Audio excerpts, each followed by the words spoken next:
Bismillahirrahmanirrahim. Alhamdulillah.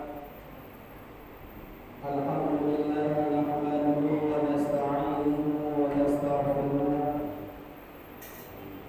Wa na'udzu billahi min shururi anfusina wa min sayyiati a'malina.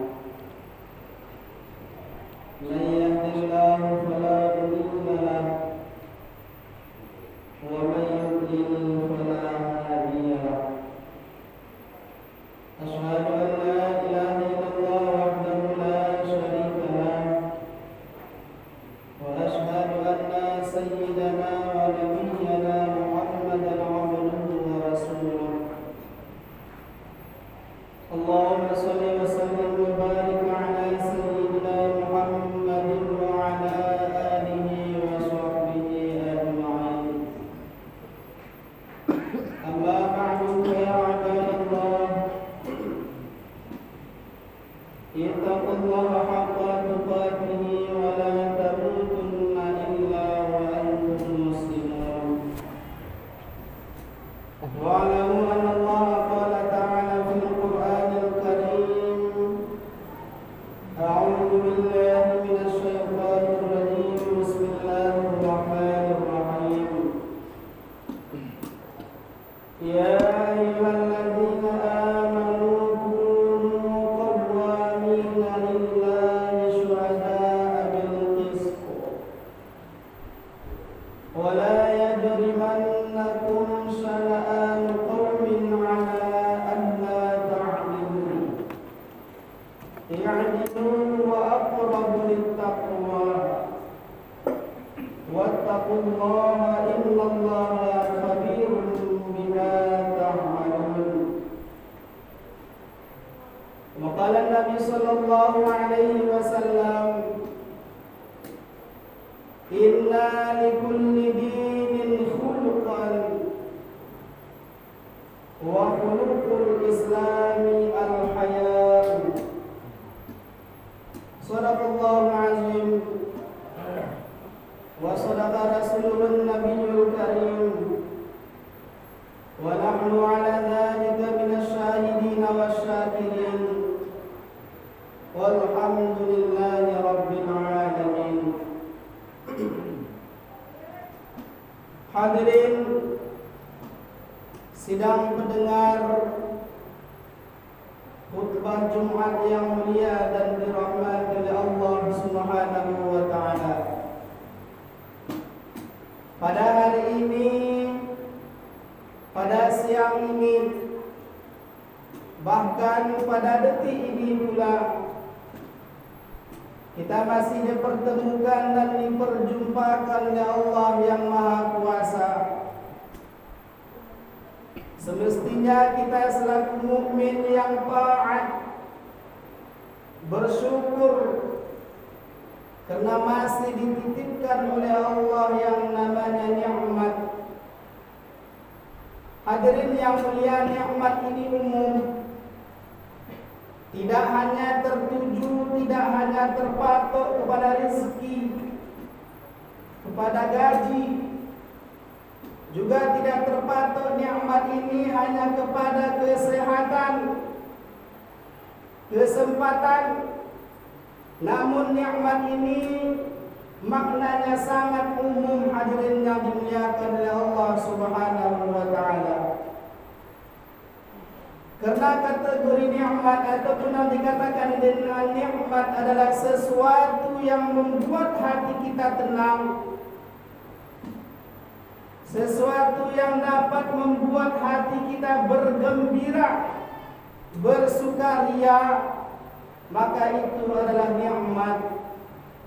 Maka pada hari yang sangat mulia ini bersyukur kita kepada Allah Subhanahu wa taala, bersenang hati kita kepada Allah karena masih diundang oleh Allah untuk melakukan salat Jumat secara berjamaah. Kemudian salawat beriringkan dengan salam. Semoga tetap tercurahkan ke pangkuan baginda Nabi besar Muhammad sallallahu alaihi wasallam Begitu juga selawat dan salam kita hibahkan kepada keluarga sahabat beliau sekalian. Dan kami selaku khatib pada siang Jumat yang berbahagia ini, tidak bosan-bosannya untuk mengajak kepada kita semua, terkhusus kepada pribadi khatib sendiri, agar senantiasa meningkatkan amal-amal ibadah kita, agar senantiasa meningkatkan kualitas amal ibadah kita, baik itu ibadah wajib maupun ibadah sunnah, bahkan sekalipun maupun itu adalah ibadah yang mubah. Hadirin yang mulia dan dirahmati oleh Allah Subhanahu wa taala,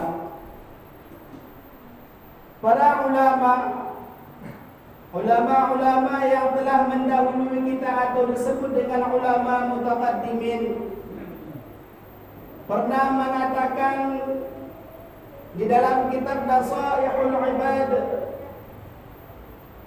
bahwa para ulama ini mengatakan ada 4 perkara, ada 4 manusia yang bagus, namun ada 4 perkara lagi yang lebih bagus daripada yang 4 ini. Maka para ulama mengatakan arba'atun hasanatun walakin arba'atun minha ahsanu.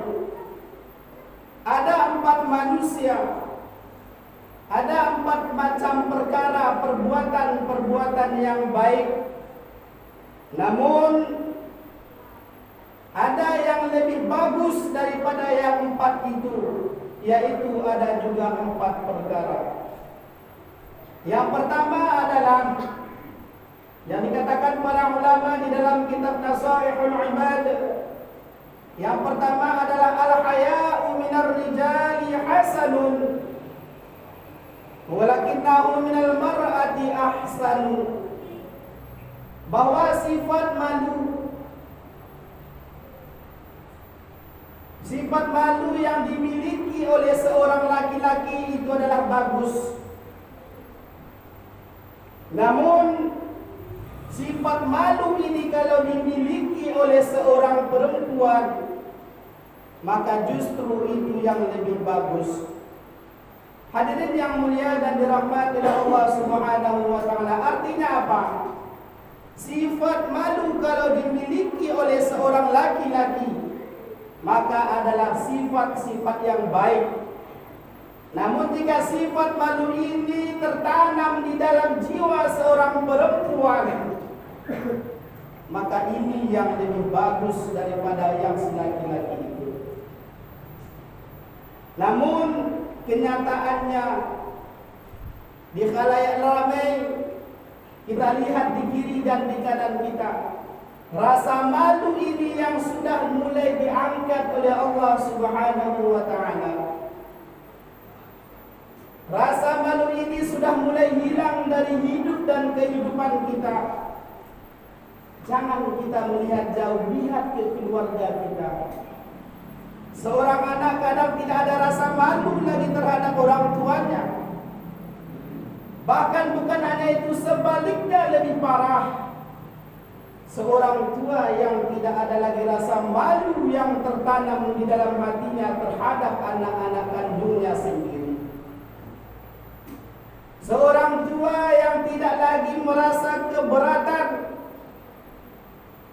ketika seorang anak gadisnya membuka jilbab, membuka kerudung, membuka aurat di tengah-tengah kita manusia. Hadirin yang mulia dan dirahmati oleh Allah Subhanahu wa taala, baginda Rasulullah sallallahu alaihi wasallam mengatakan, "Man la haya'a lahu fala imana lah." Siapa yang sudah tidak ada rasa malu terhadap hatinya, yang sudah hilang rasa malu dalam dirinya, fala imana lah, maka tidak ada iman lagi. di dalam hatinya. Hadirin yang mulia dan dirahmati Allah Subhanahu wa taala. Baginda Rasulullah sallallahu alaihi wasallam juga mengatakan, yang diriwayatkan oleh daripada Anas, bahwa baginda Rasulullah mengatakan, inna likulli dinin khuluqan wa khuluqul islamil haya. Setiap agama, baik itu agama Islam, agama Kristen, bahkan agama-agama yang lain, pasti mempunyai yang namanya khuluqan, akhlak ataupun tata krama. Namun bagi umat Islam, bagi agama Islam, tata krama yang bagus adalah, akhlak yang bagus di dalam agama Islam adalah al-haya, sifat malu. Hadirin yang mulia dan dirahmati Allah Subhanahu wa taala, rasa malu ini yang sudah mulai diangkat. Maka ini pertanda adalah akhir zaman semakin mendekat. Apakah tidak ada kesempatan lagi? Kesempatan masih banyak. Yang pasti ibda binafsik, mulai dari diri sendiri. Malu tak kita terhadap Allah Subhanahu wa taala? Terkadang kita yang sudah berumur 40 tahun, 50 tahun, 60 tahun, rasa malu ini sudah bahkan berkurang dengan secepat mungkin. Tidak malu lagi untuk menyembah Allah Subhanahu wa taala. Hadirin yang mulia dan dirahmati Allah Subhanahu wa taala, itu yang pertama. Yang kedua adalah kata para ulama yang tertulis di dalam kitab Nasaihul Ibad, wal 'adalu min kulli ahadin hasanun walakinahu minal umara'i ahsan. Para ulama mengatakan sifat adil di dalam setiap manusia, baik laki-laki maupun perempuan, itu adalah bagus. Bahkan kita dianjurkan, i'dilu huwa aqrabu littaqwa. Bersikap adillah, kata Allah. Karena adil ini mendekatkan kita kepada ketakwaan kepada Allah Subhanahu wa taala. Namun walakinnahu minal umara'i ahsanu. Bersikap adil ini kalau dimiliki oleh seorang pemimpin, sikap adil ini dimiliki oleh pengusaha, sikap adil ini dimiliki oleh orang yang kaya, maka ini justru yang lebih bagus. Hadirin yang mulia dan dirahmati Allah Subhanahu wa taala, sikap adil juga sekarang jarang kita dapatkan. Apakah hilang? Na'udzubillah min dzalik, wallahu a'lam. Terkadang di antara keluarga kita sendiri pun sikap adil sudah mulai berkurang. Adil itu apa? At-tawassut baina amraini, mengambil pertengahan di antara dua masalah, dua perkara. Hadirin yang mulia dan dirahmati Allah Subhanahu wa taala. Yang ketiga, kata para ulama, wa taubatu minasyaikhi hasanun walakinahu minasyab ahsan.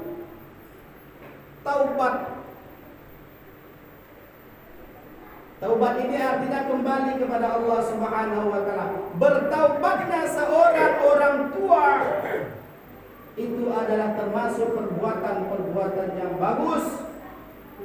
Namun kalau taubat ini sudah dijalankan oleh seorang pemuda yang umurnya masih 30 tahun ke bawah, maka justru inilah yang lebih bagus. Pemuda-pemuda yang sudah mulai bertaubat, pemuda-pemuda yang sudah mulai kembali dari kejahatannya menuju kepada Allah Subhanahu wa taala, maka ini adalah yang lebih bagus. Hadirin yang mulia dan dirahmati Allah Subhanahu wa taala. Dan yang terakhir, wal judu minal aghniya'i hasanun walakinnahu minal fuqara'i ahsan. Kata para ulama, wal jud, murah tangan, Murah hati yang dimiliki orang-orang yang kaya. Tidak pelit, orang kaya yang murah hati, murah tangan. Maka ini adalah perbuatan yang bagus dan baik. Namun kalau pemurah ini dimiliki oleh orang-orang yang fakir, orang-orang miskin, maka justru ini yang lebih bagus dan yang lebih baik. Jangan kita berpatokan bahwa kita hanya bisa memberikan dengan uang, pasti dengan uang. Dengan doa pun kita sudah berbuat baik kepada orang lain. Kita doakan sebagai orang-orang yang lemah, mendoakan orang-orang yang kaya. Ini juga termasuk perbuatan yang saleh dan baik. Hadirin yang mulia dan dirahmati Allah Subhanahu wa taala. Inilah pesan yang tertulis di dalam kitab Nasaihul Ibad, pesan yang dikarang oleh para alim ulama kita yang telah mendahului kita. Mudah-mudahan dengan khutbah yang singkat ini dapat memberikan manfaat kepada kita semua, terkhusus kepada pribadi khatib sendiri. Amin. Allahumma amin ya rabbal alamin. Alhamdulillah. Alhamdulillahi rabbil alamin, wassalatu wassalamu ala asyrafil anbiya'i wal mursalin sayyidina Muhammad wa ala alihi wa sahbihi ajma'in. Asyhadu an la ilaha illallah wahdahu la syarika lah wa asyhadu anna sayyidana wa nabiyyana Muhammadan abduhu wa rasuluh alladzi la nabiyya ba'dah. Allahumma shalli wa sallim wa barik ala sayyidina Muhammad wa ala alihi wa sahbihi ajma'in. Amma ba'du, fa ya ibadallah, ittaqullaha haqqa tuqatih wa la tamutunna illa wa antum muslimun. Wa'alamu anna Allah qala ta'ala fil Qur'anil Karim. Bismillahirrahmanirrahim. Ya ayyuhalladzina amanu kunu qawwamina lillahi syuhada'a bil qist wa la yajrimannakum shana'anu qawmin 'ala alla ta'dilu i'dilu wa aqrabu lit-taqwa wattaqullaha innallaha khabirun bima ta'malun. Barakallahu li wa lakum fil Qur'anil 'azim wa nafa'ani wa iyyakum bima fihi min al-ayati wa dhikril hakim wa taqabbala